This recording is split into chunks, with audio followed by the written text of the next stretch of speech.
जर या जगात अति असंवेदनशील सरकार नावाचा एखादा पुरस्कार निर्माण झालाच तर त्यासाठी मोदी सरकार एवढा प्रबळ दावेदार दुसरा शोधून सुद्धा सापडणार नाही। गेल्या 12 वर्षात या सत्ताधाऱ्यांनी शेतकऱ्यांची, महिलांची, विद्यार्थ्यांची, बेरोजगार युवकांची आणि भारतीय लोकशाहीची जेवढी गळचेपी केली तेवढी इतर कोणीही केली नसेल।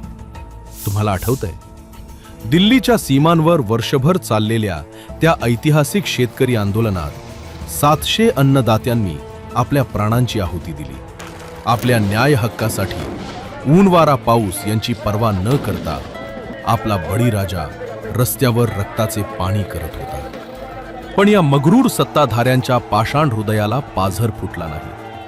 अखेर निवडणुका डोळ्यासमोर ठेवून खुर्ची जाण्याच्या भीतीने मोदी सरकारने ते काळे कृषी कायदे मागे घेतले खरे, पण त्याआधी अन्नदात्याच्या रस्त्यावर खिळे ठोकून त्यांना दहशतवादी आणि आंदोलनजीवी म्हणून हिणवणाऱ्या या निर्दयी व्यवस्थेने शेतकऱ्यांना जी वागणूक केली ती कोणीही विसरू शकणार नाही। ज्या लेकींनी छातीवर तिरंगा लावून जागतिक स्तरावर देशाची मान उंचावली, ऑलिम्पिकमध्ये पदक जिंकून देशाला जागतिक नकाशावर अभिमान मिळवून दिला, त्याच देशाच्या खऱ्या सुवर्णकन्या जेव्हा एका सत्ताधारी खासदाराच्या लैंगिक छळाविरुद्ध न्याय मागत होत्या तेव्हा या सुवर्णकन्यांना दिल्ली पोलिसांकडून रस्त्यावर गुन्हेगारांसारखं फरफटत नेलं गेलं। बेटी बचाओ बेटी पढाओच्या ढोंगी बाता मारणाऱ्या या निर्लज्ज व्यवस्थेने देशाच्या लेकींच्या सन्मानाचे धिंडवडे काढले आहेत।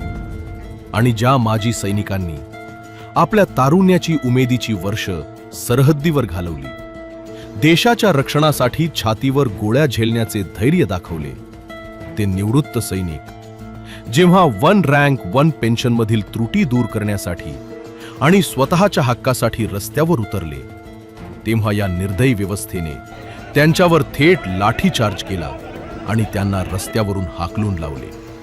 देशरक्षकांना देशद्रोहासारखी वागणूक देणाऱ्या या सरकारचा जेवढा निषेध करावा तेवढा कमीच आहे। ही यादी इथेच संपली नाही। नीट परीक्षेचा पेपर फुटला, 21 विद्यार्थ्यांनी नैराश्यातून आत्महत्या केली। 2014 सालापासून तब्बल 152 वेळा पेपर फुटले। देशाचा तरुण हक्कासाठी रस्त्यावर उतरला। या कृत्याची जबाबदारी घेऊन शिक्षण मंत्री धर्मेंद्र प्रधान यांनी राजीनामा द्यावा या मागणीसाठी संशोधक आणि पर्यावरणवादी सोनम वांगचुक यांनी उपोषण केले। उपोषणाला 20 दिवस उलटून गेले। त्यांची प्रकृती गंभीररित्या खालावली, पण या सरकारच्या काळजाला पाझर फुटला नाही। या उपोषणाची दखल घेण्याऐवजी सरकारने आंदोलन स्थळावर त्यांना हटवले। तेवढी कमालीची ही हा असंवेदनशीलता। आपल्या हक्कासाठी शांततेने आवाज उठवणाऱ्या प्रत्येकाला पोलिसांच्या लाठ्या बुटांचा धाक दाखवून गप्प करणे ही या हुकुमशाही सरकारची गलिच्छ सवय लोकशाहीसाठी अत्यंत घातक आहे। पंतप्रधान देश विदेशात जाऊन सर्वोच्च पुरस्कार गोळा करत आहेत, पण त्यांना स्वतःच्या जनतेचे प्रश्न ऐकायला वेळ नाही। जर या देशाचा नागरिक शांततेने आपला आवाज उठवू शकत नसेल तर आपण लोकशाहीत नाही तर हुकुमशाहीत जगत आहोत आणि लोकशाहीची हत्या झाली आहे हे उघड आहे।